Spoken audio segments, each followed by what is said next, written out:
Number 3, remember that a person's name is to that person the sweetest and most important sound in any language. I was talking to a friend of mine just recently, and a friend who is also a competitor, and we were talking about how intentional he is in highlighting the success stories in his agency. And here at the Fitz Group, we're getting better at that. We're working hard at that. First, we try to get people's names right, and then we try to highlight them and highlight the success, be it small or be it great, that they're having. Right? Why? Because all of us, the most important sound in any language is our own name. We love to hear it. We love to hear it correctly. My first name is spelled A-L-E-X. The world pronounces that Alex. My family pronounces it Alec. I go by Fitz because people don't get Alec right, and so often I'm called Fritz. And I go, God, these people just don't have any chance of winning friends and influencing people because they can't get something simple like a name right. Just pronouncing the name right. It goes so far. And those of you who are watching me right now and you got jacked up names, you know, like me, jacked up name, you know, it's important when somebody takes the time to get your name right. Les Giblin said, take these words out of your vocabulary, I, me, my, mine, substitute with the word you. Talk about them. Talk in terms of them. That's in chapter 2. He also said, be proud of yourself, but not conceited, of who you are, of what you do, of where you work. Don't apologize for your station in life or for yourself. You are what you are, so handle yourself with pride and respect. That's chapter 13 of Skill with People.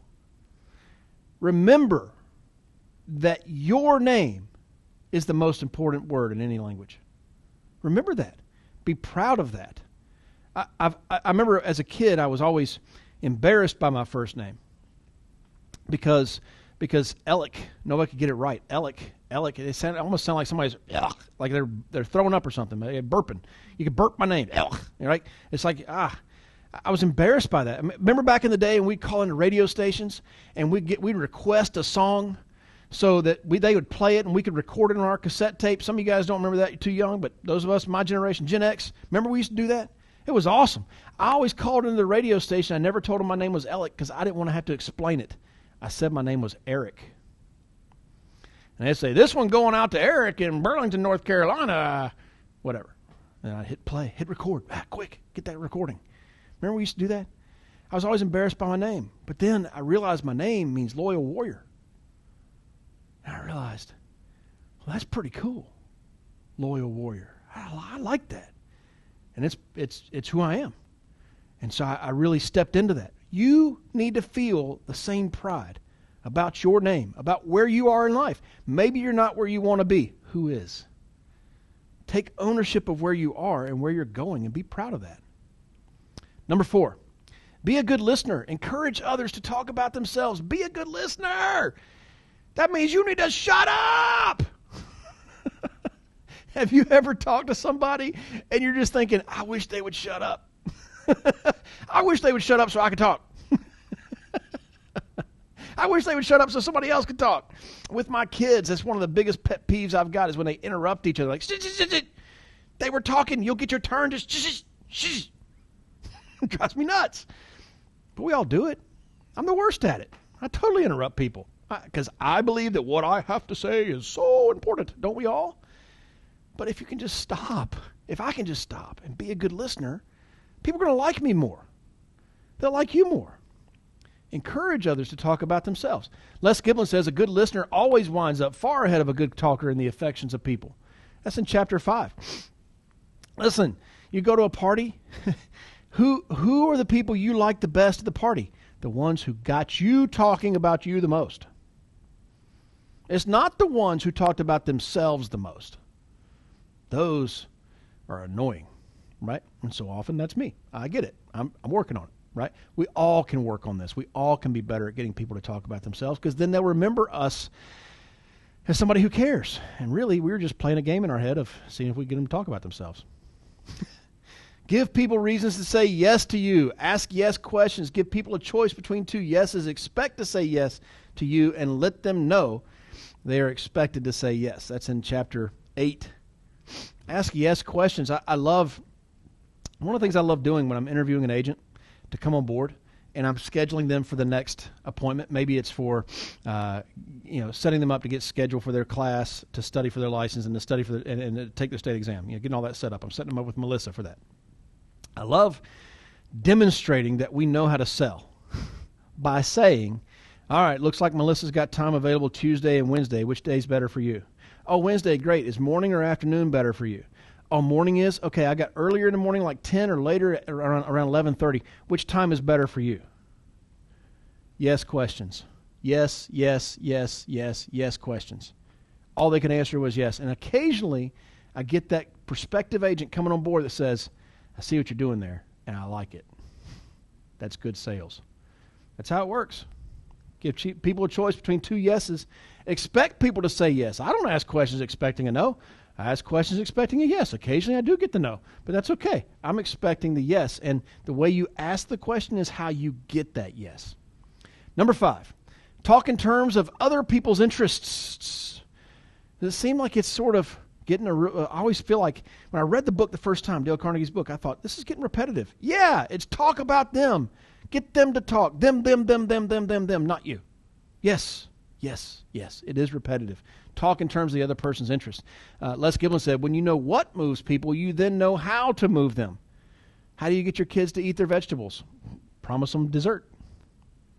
They don't want the vegetables. They want the dessert. That's what moves them, so now you know how to move them. 16-year-old boys want a car. All right, well, this is what you got to do to get that car. Okay, well, because that desire to have that car is so great, they'll do whatever to get that car. Skill with people, chapter 6. People ask me all the time how to motivate somebody. I go, well, first you need to know what they want, and then show them how to get that. That's how you motivate somebody. I don't know any other way but that, because anything else is just kind of temporary, right? Like screaming at them, that motivates short term. All right. Les Giblin also said people won't have the slightest doubt that what you tell them indirectly is true, yet they will be highly skeptical if you say it yourself. So speak through third persons. Talk in terms of the other person's interest. What's the other person's interest? Themselves. They're interested in themselves. So if you come in and say, well, what I believe is, they're going to tune you out because they're not interested in you. They're interested in them. And they're interested in people like them. And if you're in a sales relationship here where you're selling them a life insurance policy, they're not necessarily going to believe you. You're the one selling them. They're going to believe people who are like them in their situation. When they ask a question, you go, you know what, that's a great question. And I've got other clients in that same exact situation, and here's what they did. Oftentimes we'll use the feel, felt, found. I know exactly how you feel. I had other clients that felt the same way, but once they got this policy, here's what they found. Using that third-party verifier rather than saying it yourself. In the book, Les Giblin talks about, a guy saying, I don't know about this lawnmower. Is it any good? You know what? I think it's pretty good, but my neighbors had this same lawnmower for the last 15 years, hadn't had a lick of problem with it. Just like that, the person believes more because you're talking in terms of their interest, which is them and people like them. They're not interested in you. So what you had to say about it doesn't matter. You had to say what other people had to say about it. Number 6. Make the other person feel important and do it sincerely. Make the other person feel important and do it sincerely.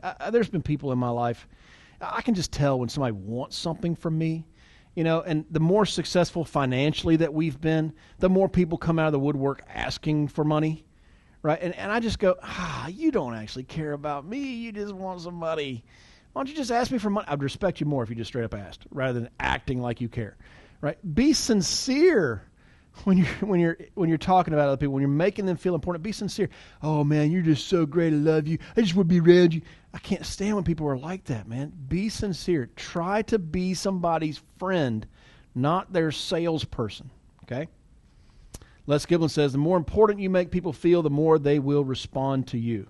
But it's got to be sincere. We all know those people that are so fake. We just want to punch them right in the face, right? They're just so fake. Like, I want to punch them right in the throat. Make you do that. You just want to punch somebody like that sometimes, right?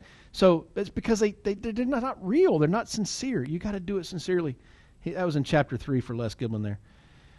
Be generous with your praise. Look for somebody and something to praise, and then do it. It doesn't cost you a penny to praise somebody else. It doesn't cost you a penny to lavish praise on them and encourage them. It doesn't cost you anything, but it can make you a fortune. The praise must be sincere. Going back to it, look, Les Giblin said it here. Dale Carnegie said it here. It's got to be sincere. If it's fake, it's no good. Praise the act, not the person. Praise the act, not the person. This is a thing that we've tried to remember when raising our kids, is one kid can't be the other kid. All of our kids, all of our children, all of us, were born with our own individual strengths and weaknesses and gifts that we were given that we didn't do anything to earn. It's just something naturally innate in us. Well, I can't be that person. One kid of mine can't be the other kid, but they can do what the other kid just did. Right? So a kid opens the door, and in my house, I'm teaching my boys to be gentlemen, and there's some women that don't like that. But listen, a woman walks in a room, you stand up. If you're riding on a bus or something, and there's you're sitting in a seat, but there's a lady there, you offer the seat. I'm trying to teach that to my boys. I'm teaching my daughter to expect it. This is something you should expect a gentleman to do, right? So when I see one of my boys doing that, I don't say, "Great job. You're so great, Zachary. I just love you, Zachary." I go, "Zachary, what you just did was awesome." Don't praise the person, praise the act. Because anybody can duplicate the act. Not everybody can be the person. That's in chapter 10 of Skill with People, Les Giblin. So just kind of reviewing the 1 through 10 for Dale Carnegie. Number 1, be genuinely interested in other people. Number 2, smile genuinely, sincerely. Number 3, remember that a person's name is to that person the sweetest and most important sound in any language. Number 4, be a good listener. Encourage others to talk about themselves. Number 5, talk in terms of the other person's interests. Number 6, make the other person feel important and do it sincerely. It's not really hard, right? Make a friend. Figure out how you can help them. This is 6 ways of getting people to like you. Hope that helps.